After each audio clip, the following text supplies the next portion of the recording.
I think it's better to walk to school because we can get out, do some physical activity, look at the environment. So what I like about walking to school is that you get energised and you can talk to all your friends. I feel awake from the fresh air and I'm not as tired and I'm ready to go to school. What makes walking to school really fun is that you can do it with mates and interact with other people, and you can find out things about other people that you don't know already. After walking, I feel healthy and fresh and ready for the day. I think that walking to school is fun because, especially now with all the active paths, I think that because the whole school's involved, you can walk with your friends and teachers sometimes.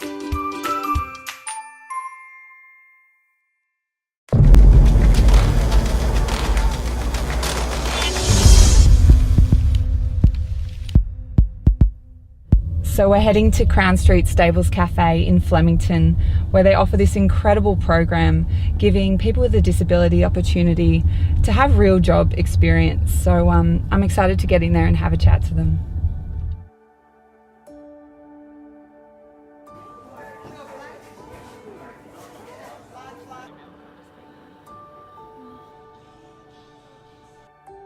We come in every Tuesday weekly, and we get the opportunity to interact with the cafe staff, with the trainee program, the people in it, and my clients are able to order for themselves and have opportunities here that they don't really have in other cafes or other venues. They're able to look at them and go, I can get there.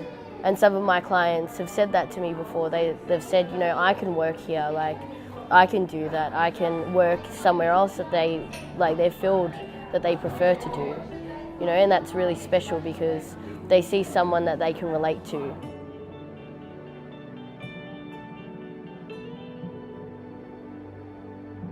After chatting to Beck, it's really clear to me how important this program is for people with a disability. And I've just learned that one of the graduates from this program now works at Ascot Vale Leisure Centre. I'm going to head down and have a chat to them. I think the biggest thing is giving someone a chance. To see giving Gemma an opportunity to come aboard as an employee, you know, it's all about giving a chance. So the program did give her those skills there. The most satisfying thing as a team here, that in putting Gemma on, was knowing that the number one thing she wanted to do was work in a health and leisure facility. So to be able to give her her dream job has been very satisfying here as well, and just very happy to have her aboard on the team. So.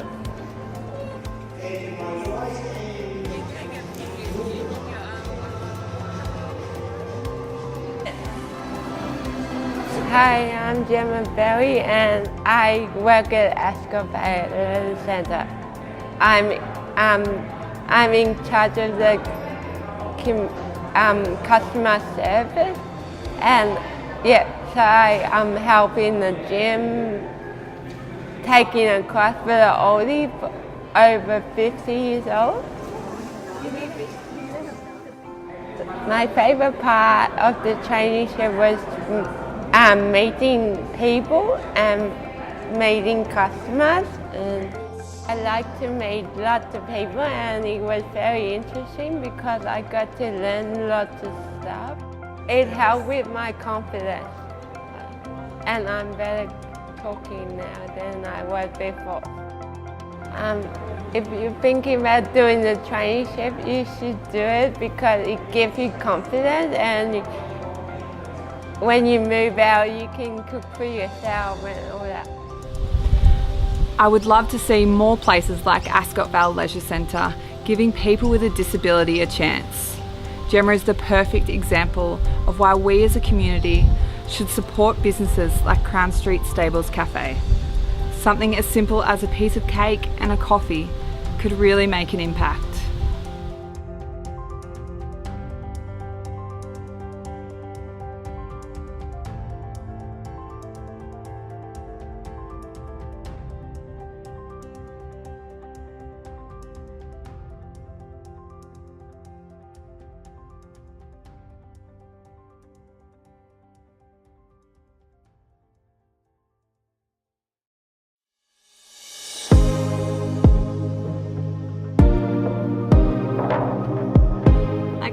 Jules here. I'm one of 3 neighbourhood engagement officers at Moonee Valley City Council. I oversee the neighbourhoods of Moonee Ponds, Essendon, Strathmore Heights and Essendon Fields. Our role is to be based out in the community and understanding what's happening at a local level and bringing that information back into council. We're looking at translating this onto the online platform through a series of videos where we take you backstage to learn more about the projects and programs that we're doing at council. So if you have any suggestions on things we can cover, please put them in the link below. I'm about to head to Strathmore to meet with some locals, but I heard through the corridors that we're launching a new project today, and I've noticed that the Mayor's here shooting another video. So I thought we'd interrupt her and ask her about it. Hey. Hi there! Sorry to interrupt, but we're launching something new today. Can you tell us about it? Yes, very exciting day. We are launching our brand new Valley View website. Oh, fantastic. And how does it work? Pretty much events, news and works at any time of the day. So it is the council in your hand. It's really simple to use and it's really exciting. That's great. Check it out. Thank you for letting us interrupt. All right, you've heard it from the Mayor now. We've launched our Valley View website today, and these are the types of videos that we're hoping to bring to you. So if you're interested in joining the journey, please subscribe below and let us know what type of things you'd like us to cover. Thank you.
Welcome everybody to the ordinary meeting of Council for January 2019, 29th of January 2019, which is now open. A warm welcome to the members of the public gallery who have joined us tonight at the Civic Centre, as well as those watching from home on the internet. Thank you very much for joining us. As well as being live streamed, the recording of this meeting will also be available on our website, so attendees in the gallery are advised that their presence may be recorded. I also ask that mobile phones please be switched to silent mode during the meeting.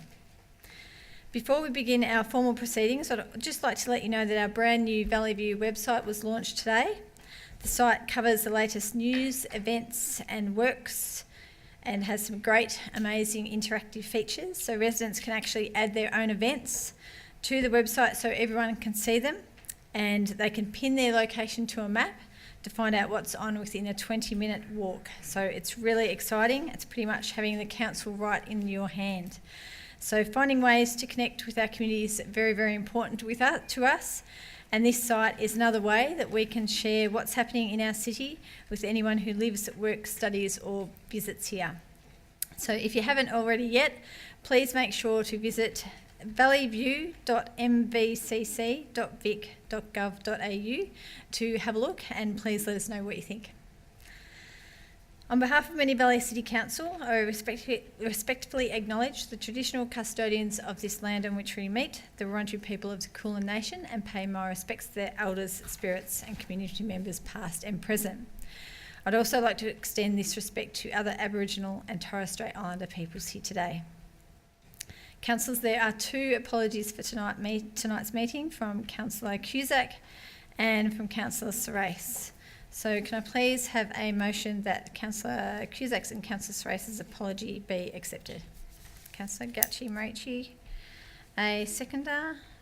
Councillor Byrne, thank you. I shall put that to the vote. All those in favour? Thank you, that's unanimously carried. Councillors, can I please have a mover and a seconder that the minutes from the ordinary meeting of Council held on Tuesday the 11th of December 2018 be confirmed? Councillor Lawrence, thank you. Do I have a seconder for that? Councillor Byrne.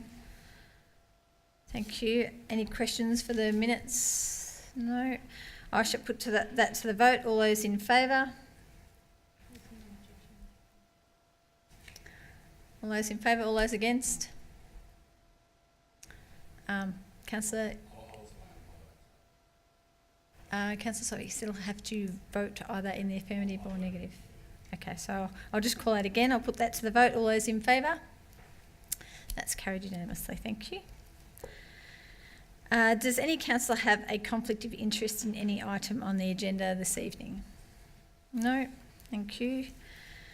Councillors, I don't believe that we have any presentations this evening, but we have received 2 petitions to be tabled tonight.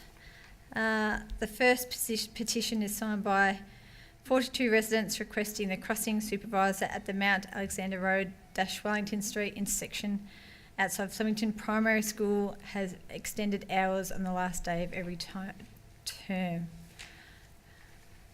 Do I have a motion for that petition, please? Councillor Marshall, thank you. Thank you, Mayor. I move that Council 1. Yes, Mayor, I move that we accept the petition. So do we have something drafted? That's the motion. Do I have a seconder for that motion? Councillor Sopik, thank you. Okay, any questions regarding that petition, councillors? Did you want to talk about that petition, Councillor Marshall? Okay, I shall put that to the vote. All those in favour? Thank you, that's unanimously carried. Thank you. The second petition is signed by 64 residents requesting Council abandon the proposed changes to median strip access from Buckley Street to surrounding streets following the Buckley Street level crossing removal. Councillors, do I have a motion for that petition? Yes, Madam Mayor, I would like to move that motion be accepted for the petition. Yep, thank you, Councillor Lawrence. Do I have a seconder for that? Councillor Marici. Thank you. Councillor Lawrence, or any questions first before I move on? Did you wish to speak to that petition, Councillor Lawrence? Madam Mayor, look, I'll just read the reasons that they're submitting this petition, just to give some clarity. Implementing additional constraints to access local streets off Buckley Street will make the situation worse for the remaining streets without access constraints. That is, these plans will simply move the problem to other streets. These plans have been prepared and submitted to the LXRA without consultation and input from the impacted residents. As this petition relates to Buckley Ward, that's just, yeah, okay, thank you. Thank you, Councillor Lawrence. Councillor Gatchimurchi, did you wish to speak to that? Only briefly. I think the previous petitions that have come to us and now this one just highlight for us the need to undertake that traffic impact assessment, well, the LXRA to undertake and release that traffic impact assessment so that we can actually understand all the surrounding impacts on those streets, so that they can develop some workable solutions and consult on them. So. Thank you. I shall put that to the vote. All those in favour? That's carried unanimously. Thank you. I'll now ask our CEO, Mr. Brian Lancaster, whether we have received any public questions tonight. Thank you, Madam Mayor. No, we don't have any questions tonight from the public. Thank you. And as we have no reports from our special committees, I shall move on to the first item on tonight's agenda, which relates to a planning application at 203 to 211 Keeler Road, Essendon. So, councillors, do I have a motion? Councillor Gacci-Marici. Thank you, Madam Mayor. I'd like to move that Council issue a notice of a decision to refuse to grant a permit in relation to planning permit application number MV 9142017 for the construction of a 7-storey building in a commercial 1 zone and design and development overlay, DDO 7 and DDO 9, use for the land for dwellings and alterations of access to a road in a road zone category 1 at number 203 to 211 Keeler Road, Essendon, lots 1, 2 and 3, TP 335400C, lot 352, LP 2735, land in CP 151620 and land in CP 152396 in accordance with the following grounds of refusal. The number 1, the proposed building height, scale and massing fails to meet the overarching objectives and strategies of clause 15.012S building design of the Moonee Valley Planning Scheme and would result in an urban design outcome that fails to positively contribute to the local context and enhance the public realm. 2, the proposed building height, scale and massing fails to meet the objectives and strategies of clause 21.06 urban design of the Moonee Valley Planning Scheme as it fails to appropriately respond to its location and surrounding context. 3, the proposed development does not meet the decision guidelines set out under clause 43.026 design and development overlay of the Moonee Valley Planning Scheme or the design objectives of Schedules 7 and 9 to the overlay, resulting in an urban design outcome which fails to positively contribute to Keeler Road corridor while creating a hazard to aircraft flight paths in the vicinity of Essendon Fields Airport. 4, the layout and design of car parking fails to meet the requirements of clause 52.069 design standards for car parking of the Moonee Valley Planning Scheme and would exacerbate car parking and vehicle access issues to the surrounding area. 5, the proposal fails to satisfy the following standards contained within clause 58 apartment developments of the Moonee Valley Planning Scheme and does not achieve an acceptable outcome in terms of the following objectives.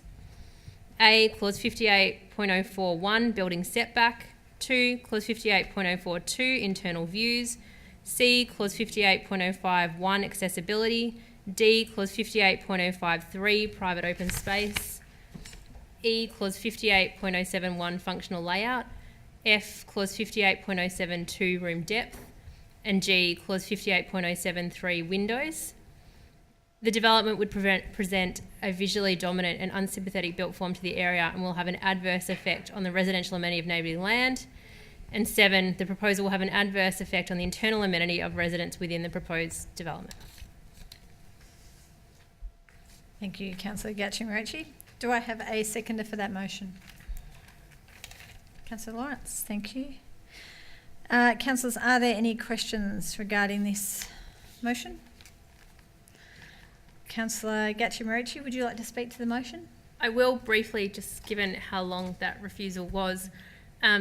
The long and the short of it is that there will be a development at this block on Keeler Road. It's a significant block on the Holden site, and undoubtedly it will have a significant number of apartments on it, but the ones that are proposed in this development have a significant number of design and amenity issues. That includes a lack of light to some parts of apartments, a lack of natural ventilation to some apartments. There are no accessible apartments. Numerous apartments had insufficient open space. Some of the living areas don't meet minimum size requirements. There were issues with car park access and layout. A large number of the parks were tandem car parks, which is less of an issue with residential, but for staff car parking, how that would work in practice is that many of those cars would end up on the streets surrounding the area. There were concerns highlighted with overlooking into neighbouring buildings and other apartments. As stated, the rear setback requirements were not met. The height and number of stories were greater than the structure plan, and the glaring one was that the building encroaches in the Essendon Airport flight path. So our alternative is to refuse it. Otherwise, we would be approving it with over 50 conditions plus all the standard conditions. This just means that the developers need to go back to the drawing board and think about one that actually has apartments that meet design guidelines. Thank you, Councillor Gauci-Marici. Councillor Lawrence, would you like to speak to the item? I would, thank you, Madam Mayor. Look, this is a large site in Keilor Road, as we know. It's probably one of the largest sites in Buckley Ward for development. It's the old, well, it's not even, Preston Motors are still operating there, but that's the site that is intended to be developed. Now, it directly abuts a tram stop, which obviously gives it that transport planning necessity that goes with these type of developments. There's no heritage impacts, 121 dwellings and 143 car parks. Overall, at a quick glance, this development meets and complies with a lot of zoning and local planning and policy framework and those controls that planners place on these things. And however, I note that there are major and considerable, and you could almost say it's a truckload of conditions attached to the report. And that reads a big red flag for me, that why have we got so many conditions on just one development? Where there is non-compliance includes, and pardon me if I repeat some of Councillor Gauci-Marici's points, but briefly, landscaping, building setbacks, private open space, storage objectives, and there's also other serious issues relating to site development, including the neighbourhood character, obviously, more high-rise in a high-density development along Keilor Road, which is really gradually becoming just another wind tunnel as you go up Keilor Road. The site layout is not good, and it's a mishmash of units without good functionality and system. The building massing and building height clearly indicate overdevelopment on a site that will have some serious car parking, traffic movement, general traffic impacts on the local area. And this is going to obviously affect the local amenity via noise impact, pollution impact, and shadow and wind impact. The conclusion to me is that overall this development is creating more of the same on Keilor Road. I mean, how many apartment blocks do we have to have in Keilor Road till we're sick to death of seeing them? Is it just going to be that structure of you know, a wind tunnel, as I've spoken of, down the middle of Keilor Road? The setbacks aren't there. They're just, they build them right up against the footpath, and that's we end up with this urban concrete jungle that ultimately sees this part of Buckley Ward overdeveloped and the majorly impacted by, as I said, traffic congestion, noise pollution, and poor shadow and wind impacts. Thank you. Thank you, Councillor Lawrence. Would any other councillor like to speak to this item? Councillor Nation? Thank you, Mayor. I'm happy to support the refusal put forward by Councillor Gauci-Marici, and without rehashing the points raised by the two Buckley Ward councillors, just want to note that this is a large parcel of land. It's 5,300 square kilometres. That the applicant wants to put on 121 dwellings plus commercial. Just a point of clarity, 5,300 square kilometres? Square metres. Did I say square kilometres, did I? Oh, wow. You can tell I've been away for a month. 5,300, or I should say 5,300 square metres.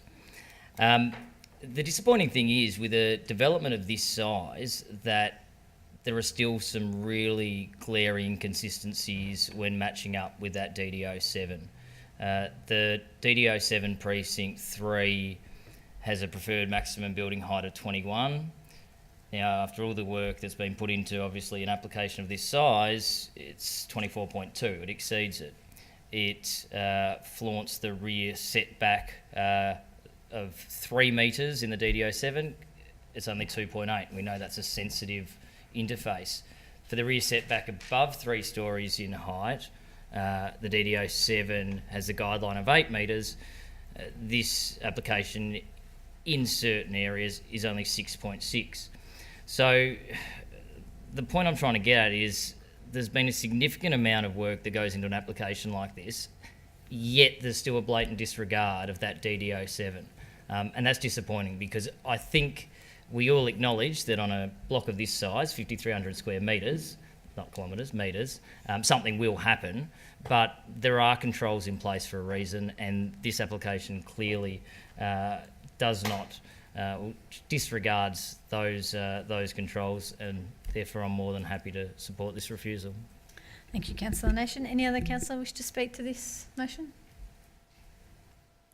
No. Councillor Gatchie-Marici, would you like to close? I shall put that to the vote. All those in favour? That's carried unanimously. Thank you. The next report on the agenda relates to Amendment C195, Heritage Controls at 89 Glass Street, Essendon. Councillors, do I have a motion? Councillor Marshall? Thanks, Mayor. Mayor, I would like to move that Council 1 requests the CEO to write to the Minister of Planning, highlighting concerns the panel for Amendment C195 had regarding the ineffectiveness of protection of 89 Glass Street, requesting the Minister consider opportunities to improve effective protection through the interim heritage controls. 2, obtain a report on the estimated cost of restoring the property to the condition it was in prior to the amendments to its exterior made in 2018. And then 3, bring a further report to a future Ordinary Council meeting in relation to this matter. Councillors, do I have a seconder for that motion? Councillor Gatchie-Marici. Thank you. Councillor Marshall, first I should ask if there are any questions regarding this item. No. Councillor Marshall, would you like to speak to the item? I would, Mayor. Thank you. Look, the background to this matter is set out in the report. This is a property that was identified as having particular significance from a heritage perspective, and in accordance with Council's policy, there was an application for a demolition permit that came in, and then officers acted in accordance with that policy, and we sought interim protection. What happened, and I understand the timing, was that prior to the material going out on exhibition, that the owner of the property elected to paint it, the colours set out in the report, which were interesting colour choices obviously, and I think probably not unreasonable to suggest not in fitting with the heritage nature of the property. A number of other amendments were also made to the property. What happened is, in accordance with planning processes, this went to a planning panel, and the planning panel, having assessed the property in its state it was in after the changes, came to the view that the heritage value had been diminished to the point that it wasn't worthy of having heritage protection. They also made the point about talking about the difficulties in restoring the property to the condition it was in prior to the changes, and that essentially gave the view that comes across when you read the report is that it would be prohibitive to do that. I suppose there are a few things that have come out of this, and certainly writing to the Minister we need to, because we have heritage gap work that we're doing at the moment, and we're very keen, of course, to get that done as soon as possible so that we don't have to keep on in future going down this interim protection path, because it's not efficient, and we know that. But we also, I think, need to think about whether the panel, and I'm mindful that, of course, the panel is made up of experts, I would be interested to see whether the conclusion that they came to, that the costs and the ability to restore the property to the condition, that's prohibitive. And I'm not necessarily of the same view, but I just think at this stage that it would be interesting to get a report to indicate what the cost would be, to see whether it is actually an incredibly expensive process. I mean, a coat of paint is not that expensive, but there are other things obviously that would need to be done. So I think once we've got that information back to us, then we can have a clear view as to whether the panel findings or the panel recommendations perhaps accord with our own views, and whether we think about abandoning the amendment or whether we look at our other options. So Mayor, I hope councillors see fit to support this motion. Thank you, Councillor Marshall. Councillor Gacci-Mochi, would you like to speak? Thank you, Madam Mayor. This is certainly a property in which I see both sides of the coin, and I understand the issues for both the people who bought the property wanting to develop it and from a heritage point of view. Certainly, for me, I walk past this property regularly, and it is still a really beautiful example in our area of that era. The council's own heritage advisor indicated that the dwelling was particularly significant and would easily stand by itself as a highly significant building. The building is, at that point in time, in excellent and original condition, is not well represented in the municipality, and is very rare. Certainly when you go back and you have a look at the real estate listing at the time and you go through what the property was purchased at the time, it was not in a state of disrepair, it wasn't in a poor condition. It was a beautiful old building that was sold on its heritage values. It was sold because of the picture rails and the mouldings. It was a property that you would purchase knowing that you were buying its heritage, you weren't buying the land. It is particularly unfortunate that the interim heritage work hadn't been completed and overlaid in time. But what I do find most disappointing is that the external painting occurred the weekend of Saturday the 4th of August, which was immediately prior to the Amendment C195 exhibition on 6th August. So it's really hard for me to sit here in my heart of hearts and support anything that says we condone or endorse people removing heritage values that are under investigation and being understood. This alternate motion is really, I'm really grateful to Councillor Marshall for the alternate motion, because it gives us a better ability to understand what is reversible or not. It gives us the ability to ask the Minister to really beef up the ability for us to protect stuff that is currently under interim orders and the stuff that's coming forward for our council. And importantly, it also gives us the ability to be really clear to residents that if you destroy or remove heritage features, knowing you might then be able to demolish it, that may not always be the answer. So I really look forward to that report coming back to us, and I really look forward to having a better understanding for us to move forward on this decision.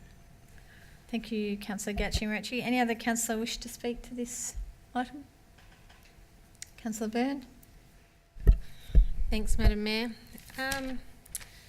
This one sits really funny with me, and I'm okay with this motion, but I'm not sure whether I agree with it. I'm not sure. It'll be interesting to see if other people speak. Basically, the panel report came back on the 17th of November and shows that the property does not meet the threshold and recommends that we abandon the amendment. The panel has to base it on what is in front of them. They can't go for what was back in April or before the 6th of August. They have to have a look at the grey and white painting and what it is, and that's fair for everyone. It might have seemed a little bit interesting with the timing. I'm definitely not condoning anything, but at the end of the day, the people who own the property are allowed to do what they want to their own castle, really. The alterations, for people who may not have seen it, included painting, going from the exposed brickwork and terracotta roof tiles to grey and white, changes to the fences, removal of timber shutters and diamond pattern LED light windows. Also in the panel report, it says quite clearly, it should be noted that although unfortunate, the alterations made to this property were lawful in the absence of any interim or permanent controls. So I'm just not really sure how we can say to someone who owns a property, you haven't done anything you haven't really done anything unlawful, and yet we're going to get a quote on how much it's going to cost to fix up your own private property because it had or potentially had heritage value prior to when you did your renovations. I understand that some things are reversible, the painting and whatnot. It's a difficult one. I looking forward to when we get the whole gap study finished and done, so we don't have to worry, as Councillor Marshall said, all of these little things. I think that's probably all I have to say, except for the fact that it's a really unusual situation in terms of where we sit with heritage. Thanks. Thank you, Councillor Byrne. Any other councillor wish to speak? Councillor Sypek. Thank you, Madam Mayor. I tend to agree with Councillor Byrne there. There is two sides to the story, and whichever way we go, it's probably not the right course either way. Shouldn't have been this course in the first place. But I tend to agree with Councillor Byrne. I don't want to,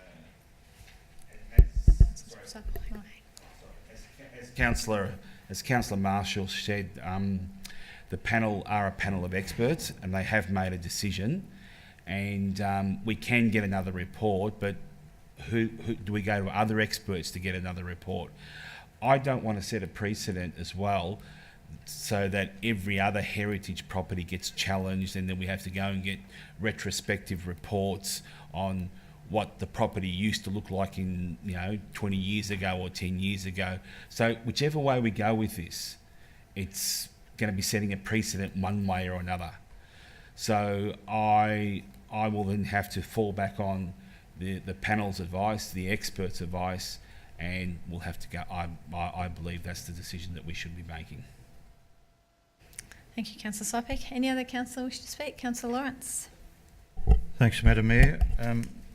This is and I agree with some of the comments from Councillor Sypek that this, and Councillor Byrne, that this could be taken either way in terms of how we handle it, and it highlights to me that we obviously don't have enough protection, heritage protection, in our municipality, and I can only feel confident that coming up later this year, earlier in a couple of months, we're going to have an expanded heritage list presented to us, which will increase the number of properties that are protected under our heritage listing, and we won't have to have these interim controls, as Councillor Marshall pointed out, that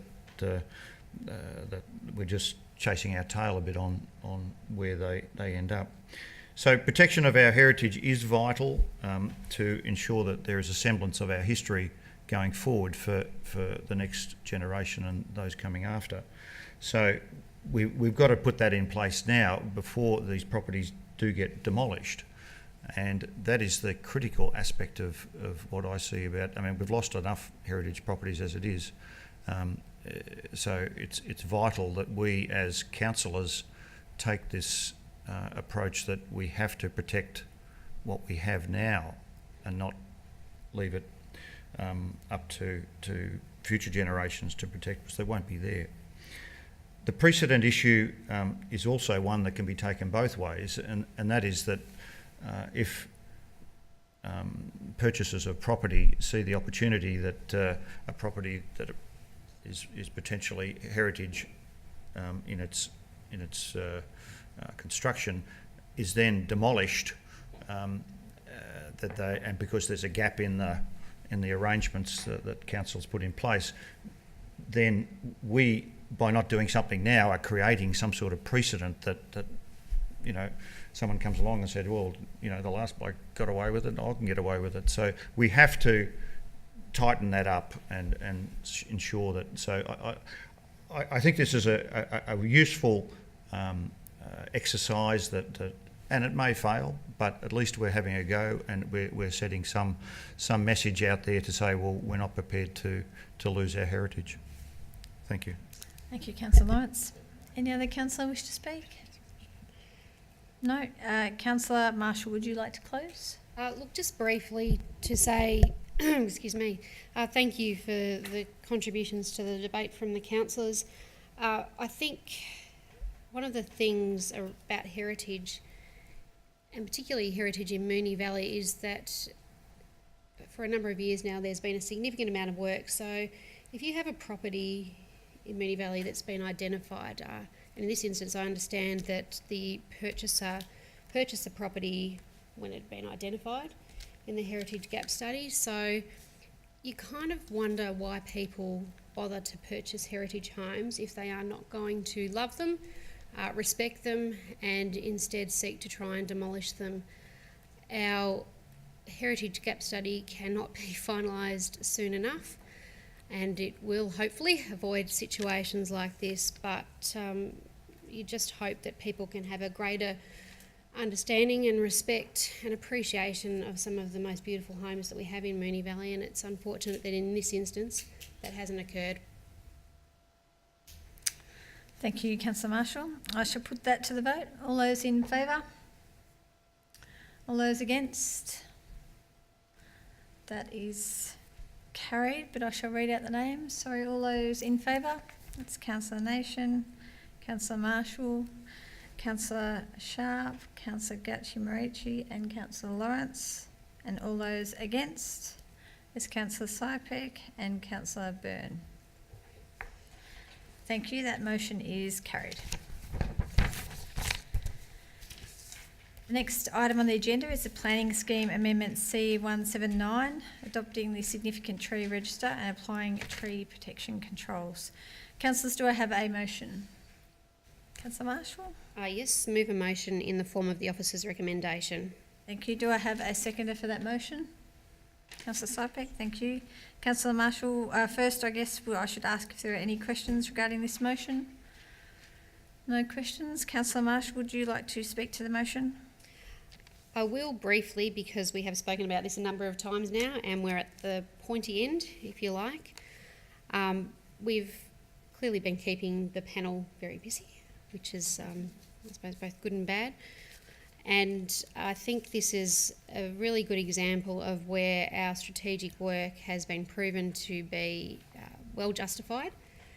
And it's very pleasing to see that we're at this point with a panel recommendation which pretty much accords with the views that, that Council holds. So this motion will finalise the Significant Tree Register gap study that we did.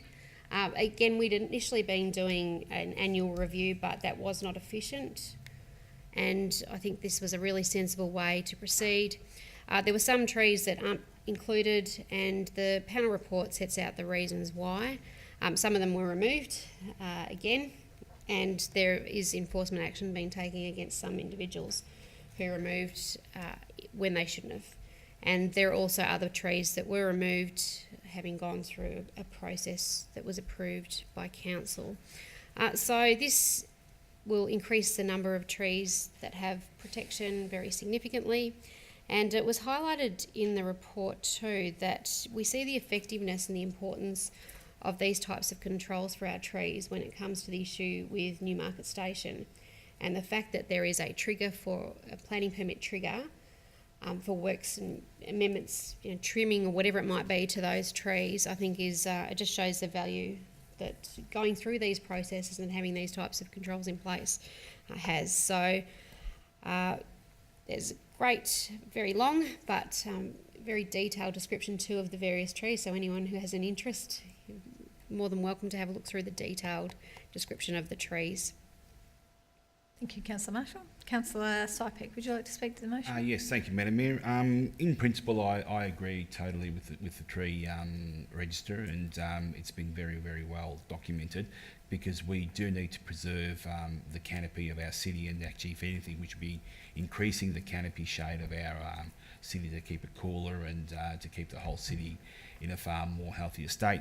The only concerns I do have is there are, especially in the Rosehill ward, there are some very big trees, big gum trees over there that are now starting to cause a lot of infrastructure damage, but I'm sure they'll be properly assessed in regards to our policy to see what the damage will be as well. So I'm just sort of not foreshadowing, but I can see that there will be in the very near future a problem with some of these very, very big trees up in the north. Thank you, Councillor Sypek. Any other councillor like to speak to this motion? I shall put that to the vote. All those in favour? That's carried unanimously. Thank you. Next item is 10.4 and it is the Montgomery Park Master Plan. So councillors, do I have a motion please? Councillor Lawrence. Thank you, Madam Mayor. Yes, just move the officer's recommendation. Thank you. Do I have a seconder for that motion? Councillor Sypek, thank you. Questions, councillors, regarding this agenda item? No. Councillor Lawrence, would you like to speak to the motion? Yes, I wouldn't mind. Thank you, Madam Mayor. The original plan that at Montgomery Park Master Plan was done in 2007, so over 11, 12 years ago. And it certainly requires updating if that was when it was originally done, and it was. So the park itself is a highly prized bit of parkland within Buckley Ward, and that's currently used for a multiple variety of activities. They include obviously the Rotary Children's Traffic School, playgrounds, picnic and barbecue areas, council tennis courts, grassed recreation areas, gravel pathways and seating, children's kindergarten, maternal health services and vegetation areas. There is room for possible improvement as indicated by the master plan, and they all pretty much relate to upgrade, although I notice there are some other aspects that will also improve the water aspects to the park, including harvesting of the stormwater for park irrigation, the tennis court upgrade including netball lines, traffic school improvements, public toilets, exercise stations, skateboard and BMX tracks, improved lighting throughout the park, particularly for the winter time, extra seats, vegetation and signage, etc. Now all of this will see the Montgomery Park flourish, and with the community consultation that's already occurred, I might add, that the right outcomes and desires are met for our local community. Thank you.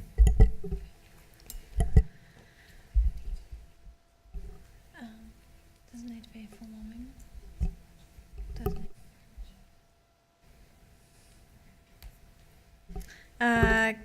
Councillor Sypek, would you like to speak to the motion? Any other councillors wish to speak to this motion? Councillor Gatchimerici? I'd just like to move a minor amendment. I'm just going to add an additional dot point allowing officers to make minor typographical changes and corrections to the master plan. I think it's up on the screen there actually, Councillor Gatchimerici. It's been added, but that wasn't in the original motion that Richard moved. No, it's on the screen, but that's what you're moving? Yes. Yes. Thank you. Yep. So that is an amendment to the motion. So do I have a seconder to add point 3 to the recommendation? Councillor Byrne? Thank you. Councillor Gatchimerici, would you like to speak just to the amendment? I think it is fairly self-explanatory. These processes take a large number of years, and I'm sure that there are minor things that may change during the process of the master plan. Thank you.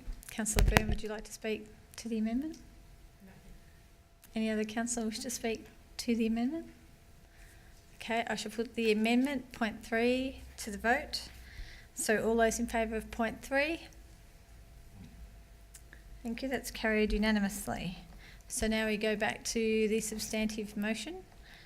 And Councillor Gatchimerici, would you like to continue speaking regarding the substantive motion? I won't speak for too long. Councillor Lawrence has spoken fairly comprehensively. I think as most people who have grown up in Moonee Valley will attest, this slide at Montgomery Park is one of my earliest memories with my Uncle Bernard. I thought it was the longest slide in the history of the world at one point.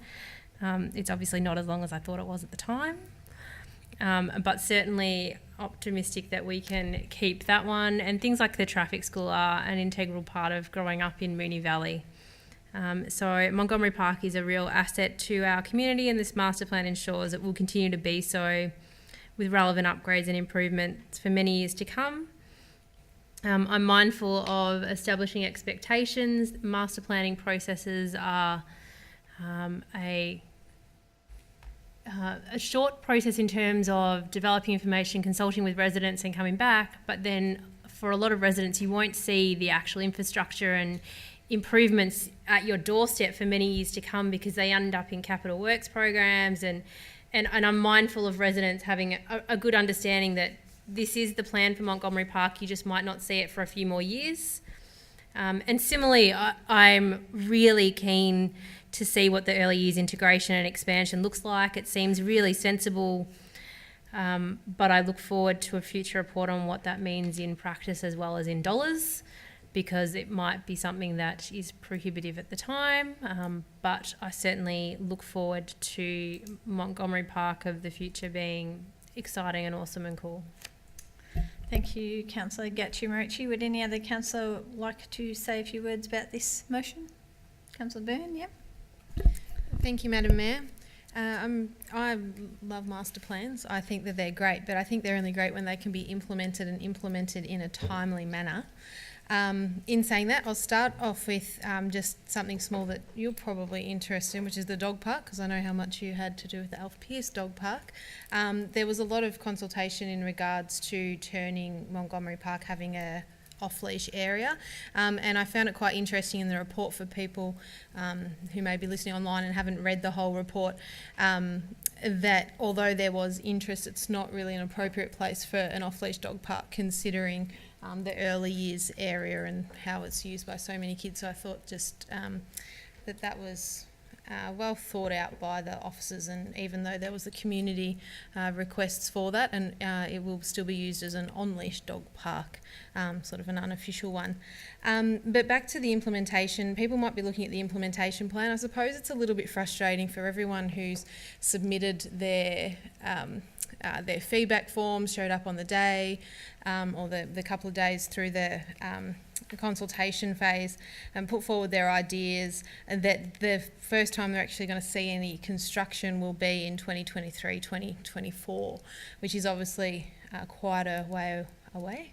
And I was thinking, oh, should we just bring it all forward? But then we do have to be fair and considerate of other master plans, and maybe, as much as I do love the master planning process, we might just need to do a bit of a halt on master plans until we can actually be implementing them all. And I am looking at the side of the master plan where it does say timelines are indicative and subject to detailed design. So I suppose it's within us as a councillor group that when there's money left over at budget time or whatnot, that things potentially can be brought forward. But to people who will be, in 2018, who are putting forward ideas of all of the paths and the pump track and the early years services and the exercise equipment, waiting until at least 2024 is a long time. So hopefully there can be things that are brought forward. But overall, I think that the design itself is great, and a 15-year plan, it'll be great by the end of it. Thank you. Thank you, Councillor Byrne. Any other councillor wish to speak? No? Well, I shall put that to the vote. So all those in favour? That's carried unanimously. Thank you. Agenda item 10.5 is a 2018-19 Capital Works Program update. So, councillors, do I have a motion? Councillor Sypek, thank you. Happy to move the officer's recommendation. Thank you. Do I have a seconder for that motion? Councillor Lawrence, thank you. Councillor Sypek, first I should ask if there are any questions regarding this motion. Councillor Sypek, would you like to speak? I'll just say a few words. This is a very standard procedure. It's an update to what our capital works, where we are, where we're going, and where we should be. I think it's very self-explanatory, so I'm happy to move the officer's recommendation. Thank you, Councillor Sypek. Councillor Lawrence, would you like to speak to the item? Only to endorse what has already been said from Councillor Sypek, but it's really only 4 extra items that we're tacking on for variations, and that's the reason for the report. Thank you. Thank you. Any other councillor wish to speak to this item? I shall put that to the vote. All those in favour? Thank you. That's carried unanimously. The next item on the agenda is titled Advocacy on Kindergarten Services, the I Love Kinder campaign. So, councillors, do I have a motion? Councillor Marshall. Excuse me, Mayor. I'd like to move a motion in the form of the officer's recommendation. Thank you, Councillor Marshall. Do I have a seconder for that motion? Councillor Gatchimorici. Councillors, are there any questions regarding this agenda item? No. Councillor Marshall, would you like to speak to the motion? I think one of the certainties of being a councillor is that you will have a report on a not infrequent basis in which another level of government is seeking to pull its funding from kindergartens. And thank you. It's been a bit of a cycle actually over the past 6 years since I've been a councillor. We've variously had the state and the federal issue that come up in relation to funding. And this time it's the federal government that is seeking to cease the national partnership and the funding that they've been providing. I think it's one of the positives is that one of the commitments of the now returned state government is significant commitment to kinder funding. So I'm hoping that we won't then be on our cycle of the state government seeking to pull its funding. But I mean, this is just so important, and I really commend Wyndham Council for taking the lead on this and running with it. I think they really deserve to be congratulated, and the MAV too, for doing a lot of work on it. But there are few greater gifts that we can give our children than a great quality early years education, and all of the things that help level out disadvantage are giving kids that opportunity in the early years is one of the great levelers for those who, as they say, weren't lucky enough to win the ovarian lottery. I'm really hopeful that given we are in an election cycle at the federal level, that perhaps this campaign and the pressure will mean that that funding is retained, because it will have an impact if it's not, and someone will have to pick up the bill. It may be parents, it may be council, it may be a combination, we just don't know. But anything that diminishes the ability of a child to have a good education needs to be resisted at every turn. And you can just see, like looking at some of the stats in here, about the universal access to senior enrolments for 600 hours of preschool increased from 12% to 91%. It shows that Australia is still performing much worse than compared with the OECD average in relation to participation in 3-year-old kinder. But we certainly, I think at the local government level, can be congratulated on the work that we do in this space, because it is really one of the good news stories that we have, and it is one of the services that's valued so much. So I hope this decision is reconsidered, and I hope we can just draw a line in the sand, because see, like looking at some of the stats in here, stereo. Doesn't sound quite so good. I was going to say, you can actually turn around and just look at the live action version. Apologies, Mayor.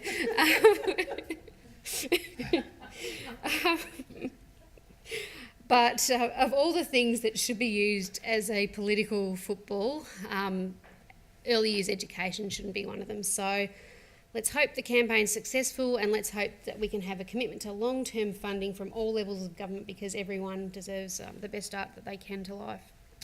Thank you, Councillor Marshall. Councillor Gatchie-Moretti. Very briefly, Councillor Marshall has spoken pretty comprehensively. I think importantly for us as a council, the work we've been doing in the advocacy space has had some really good results for us in terms of funding commitments to our facilities, in terms of the safety at Moonee Ponds Junction, and the waterways along Moonee Ponds Creek. We've had some really good responses to the advocacy work we do. So for me, I think if we are happy to utilise that incredible skill set that we have at Moonee Valley and advocate for anything that improves outcomes for families in Moonee Valley, I'm really pleased to support it. So, thank you, Councillor. Any other councillor wish to speak to this motion? I shall put that to the vote. All those in favour? Thank you. That's carried unanimously. So the next item is 10.7 and it relates to various community organisation lease renewals. Councillors, do I have a motion? Councillor Lawrence?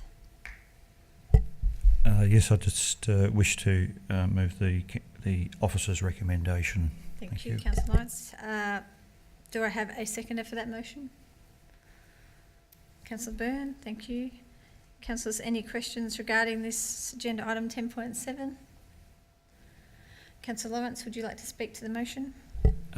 Just very briefly, and it's this gives these clubs 4 more years of lease on top of what they've already currently have, and it's noted that nearly all of these clubs have built and paid for themselves the pavilions and in a lot of cases the facilities that they use. So it hasn't been council funded. They've done it on the sweat of their own brow and have produced their own facilities for their members, which is great, and that's, in my opinion, probably what we should be doing with a lot of our clubs. Certainly save council a lot of capital works. My only question would be, and it relates to the amounts that each of the different clubs pay, and there is a discrepancy between rental charge between certain clubs. For example, Moonee Valley Sporting Club pays I'm talking currently $203.35, which is about half of what Marlborough Park Bowls Club pays. And then if we take Airport West Tennis Club, they're paying $147.95, and I happen to know they have 4 courts there, whereas Duda Gala Tennis Club pays $443.86 and they only have 3 courts. So it's just the equitable rental would be good, and a sensible charging system for council to consider when new lease arrangements are brought forward in 4 years, so that there is some equity about this. And it's not a huge, it's a peppercorn rental really, but the point is that there should be some equity and some sensible approach to how we're actually charging the rent that these clubs pay. Otherwise, I'm quite happy with the report. Thank you. Thank you, Councillor Lawrence. Councillor Byrne, would you like to speak? Thank you, Madam Mayor. Councillor Lawrence has brought up some really good points, I suppose, with the report that's before us at the moment. They've had the community organisations have had their 5-year lease, and they had a 4-year option of which they're taking. So it's the 1.9% increase, and then it was prices that they originally had. And there obviously were some discrepancies. Why there were discrepancies 5 years ago, I'm not really sure, but I suppose what I do know is that the officers are working really hard with all of the leases that are coming out to ensure that there's a quality. It's something that I know as a council we've discussed many times around this chamber before, across all different sporting codes, male and female dominated sports, disability access, high patronage sports, and not only sports, obviously community gardens and whatnot as well. So I think that there's still work to be done, and I know that we'll be hearing a lot more about it in the chamber, but this is effectively just the tenant lease renewals that they're entitled to, because they've been great tenants and offer our community a lot. Thank you. Thank you, Councillor. Would any other councillor like to speak to this motion? Councillor Marshall? Look, I'm happy to speak in support of the motion too, but I do agree with the point that Councillor Lawrence raised and that Councillor Byrne reiterated, and that's that issue of fairness and equity and some consistency too. That's been missing previously. Officers are doing what is an enormous piece of work, and I'm very mindful of the amount of work that has gone in to date to try and work out where things are sitting, what are the appropriate arrangements for these pieces of land, for all pieces of land that we have. And I think that the reality is it will take the 4 years needed to iron through all of that stuff and to work out what is an appropriate arrangement for all of our sports and what's fair and equitable. So I'm happy on that basis to support the further term that is proposed in accordance with the existing leases. Thank you, Councillor Marshall. Did any other councillor wish to speak to this item? I shall put that to the vote. All those in favour? It's carried unanimously. Thank you. Noting that Councillor Sypek is absent. Next item is 10.8 relating to the proposed discontinuance and sale of the road reserve at 7 Edsel Street, Airport West. Councillors, do I have a motion? Councillor Byrne?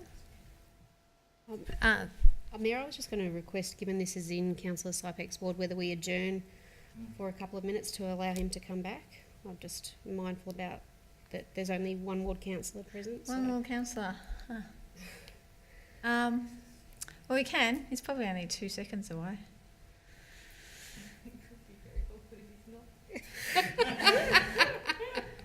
Okay, I'll just put a motion up to adjourn for... I'll move that we adjourn the meeting until Councillor Sypek's return. Okay, thank you, Councillor Marshall. Do I have a seconder for that?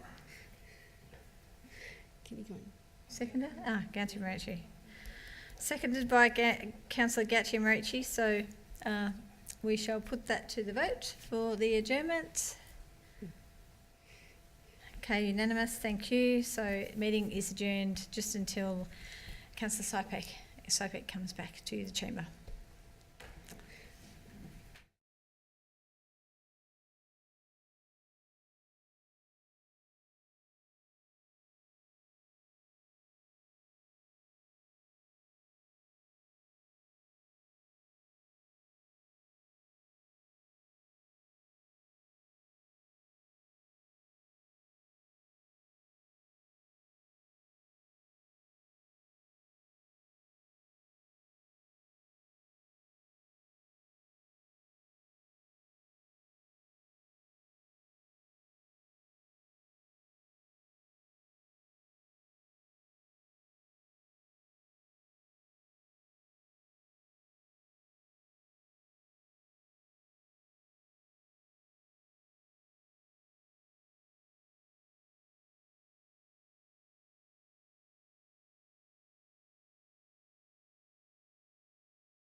Okay, the meeting has now been reconvened.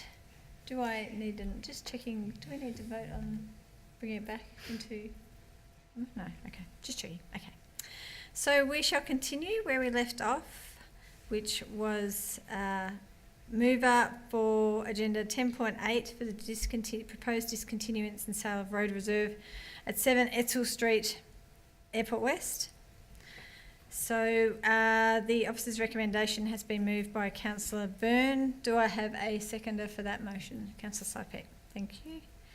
Councillor Byrne, would you like to speak? First, I should ask, are there any questions regarding to this agenda item? No. Councillor Byrne, would you like to speak to the item? Thank you, Madam Mayor. This is now the third time that 7 Etzel's come up in this chamber from memory.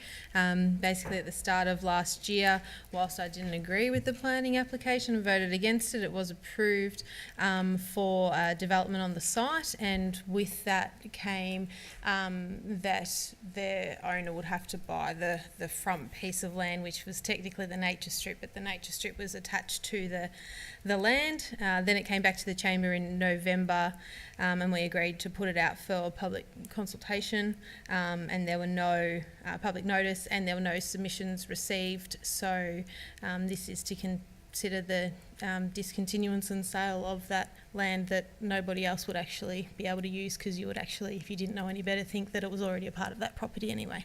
Thank you. Thank you, Councillor Byrne. Councillor Sypek, would you like to speak to the item? Very straightforward, Madam Mayor. Any other councillor wish to speak? I shall put that to the vote. All those in favour? That's carried unanimously. Thank you. The next item on the agenda is the report on the Land Acquisition Committee. Councillors, do I have a motion, please? Councillor Marshall. Thanks, Mayor. I'd like to move a motion in the form of the officer's recommendation. Thank you. Do I have a seconder for that motion? Councillor Lawrence, thank you. Councillors, do we have any questions regarding this agenda item? No? Councillor Marshall, would you like to speak to the motion? I will just say that I think the setting up of the Land Acquisition Committee has been a big success. We have considered a number of potential sites. We've been successful with some, not successful with others, but that's the nature of land purchases. But what it's enabled us to be agile and to be actively out there seeking appropriate sites to purchase to benefit the people of Moonee Valley. So I'm really pleased and hope that we manage to acquire some additional great sites this year.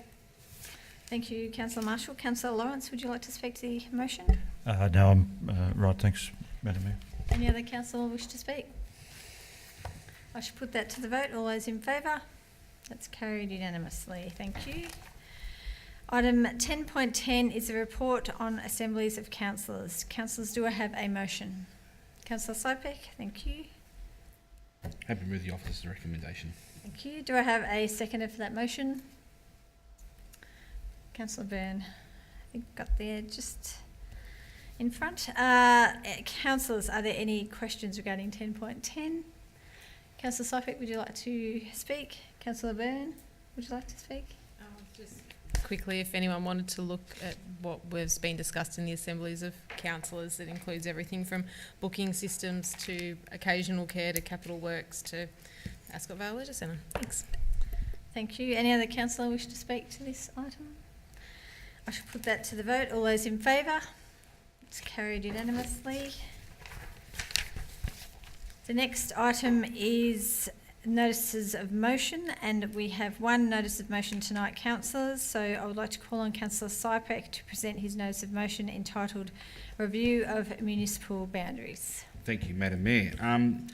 I want to take note that the ordinary meeting of Council to be held on 29th of January 2019, that is my intention to move that Council writes to the Minister for Local Government requesting a review of the municipal boundaries between the City of Moonee Valley and Melbourne City Council, giving consideration to transferring the responsibility for Flemington Racecourse and the showgrounds and of the boundaries between Moonee Valley and the Council, and also between Moonee Valley and Moreland City Council in respect to transferring the responsibility for the suburb of Gowan Brae. Thank you, Councillor Sypek. Do I have a seconder for that notice of motion? Councillor Marshall, thank you. Councillor Sypek, would you like to speak to your motion? Yes, thank you, Madam Mayor. I'll do it very briefly.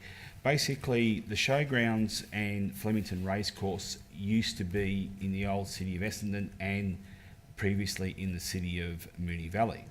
But it was transferred over to the city of Melbourne with no access to it from the city of Melbourne to either site. The only way you can access Flemington Racecourse or the showgrounds through the city of Melbourne is if you hitched a ride on the Royal Yacht when they have the Melbourne Cup. That's the only way you can enter it through the city of Melbourne. Every traffic, every exit, every entrance point comes through the city of Moonee Valley. Once again, everybody believes that we're the responsibility when they have festivals there, and we have all the traffic problems, we have all the expenses, we incur everything on it, so we should have it returned back to us, to the city of Moonee Valley. Thank you, Councillor Sypek. Councillor Marshall, would you like to speak? Thanks, Mayor. I am having a flashback because certainly in relation to the first part of the motion, it was a number of years ago now, but I moved a motion similarly to try and get responsibility for the racecourse and showgrounds to sit within the city of Moonee Valley. I think it's fair to say that we were unsuccessful, and I admire you for having another go, Councillor Sypek. I would hope that we could have some success, but I think probably it's unlikely. I couldn't agree more with you about the fact that so many of the amenity impacts of the events held at the showgrounds and the racecourse are felt by the people who live within Moonee Valley. There's no doubt about that. It has improved over time, and Councillor Cusack and I are part of a consultative committee which looks at events that are being held at the racecourse and the showgrounds, and discusses ways that, or the means to try and mitigate some of the impacts. As I said, I'm happy to have another go, mindful that we have prior lack of success, but that doesn't necessarily mean that we'll have future lack of success. In relation to Gowan Bray, that's probably something that you would be placed to speak with than what I am. Certainly, given I'm at the other end of the municipality, I have not had anyone approach me about that boundary change, but quite possible that other councillors have. So, but happy to support the motion. Thank you, Councillor Marshall. Would any other councillor like to say a few words on this motion? Councillor Gattimarici. Only briefly, and I guess it's probably a good point off what Councillor Marshall has mentioned. Gowan Bray, I surprisingly get calls from residents who want to be a part of Moonee Valley, think they're a part of Moonee Valley, aren't sure whether they're Hume or Moreland. So I think that for the residents in Gowan Bray, they're in a little bit of an island on their own where no one really wants about or cares them to some extent. So I'll be interested to see how that one goes. Thank you. Any other councillor wish to speak? Councillor Lawrence. Thanks, Madam Mayor. Look, I don't think it's a bad thing. I will say you can enter Flemington Racecourse from Epsom Road, Councillor Sypek, which is actually in the city of Melbourne. So, Smithfield as well. And Smithfield, that's true. There's an entry there. So just so we aren't giving the wrong information to our viewers. The general public. Yes, and the general public. But yeah, I mean, what was stolen from this municipality all those years ago could very easily, at a stroke of a pen, be returned to our city. I'm in agreement with Councillor Gattimarici. Gowan Bray probably has more affinity with the city of Moonee Valley than it does with the other city that it currently resides in, and therefore, I mean, it's close to the Airport West shopping area and that part of our municipality. So it's a natural fit that it would come over to Moonee Valley, and given that Moreland has probably got a large, city of Moreland has got a large municipal base that and are larger than us being Moonee Valley, it's probably good that we can increase our numbers via that addition of Gowan Bray, and as we've pointed out, it's a natural fit. Thank you. Thank you, Councillor Lawrence. Any other councillor wish to speak on this motion? I shall put that to the vote then. All those in favour? Thank you. That's carried unanimously. The next item of business is urgent business, and I must ask councillors, do we have any items of urgent business? No. Do any councillors have anything that they'd like to report on in their roles as delegates? No. So the next item of business is confidential reports. There is one confidential report this evening. So councillors, can I have a motion that the meeting be closed to the public under section 89(2)(d) of the Local Government Act 1989 to consider confidential reports? Councillor Lawrence, thank you. Councillor Byrne, thank you. Should put that to the vote. All those in favour? That's carried unanimously. Thank you. So Because of our confidential report, viewers, we must say goodnight to members of our public gallery and those watching the meeting via the internet. So thank you very much for your interest in tonight's meeting. We shall see you in 2 weeks' time for our next Ordinary Council meeting. Thank you.